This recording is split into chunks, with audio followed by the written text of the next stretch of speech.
If you are wondering if we have 3.5mm headphone jack on Google Pixel 11 Pro, then the answer is no. Unfortunately, the Google Pixel 11 Pro does not include the 3.5mm headphone jack input.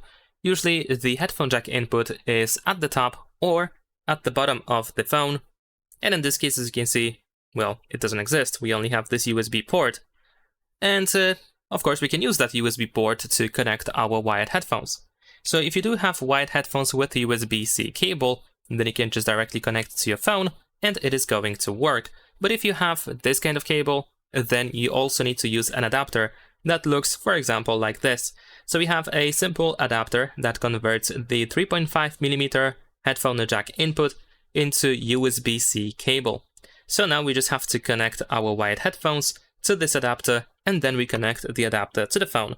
And then you can use your wired headphones. And that is pretty much it. Leave a like and subscribe.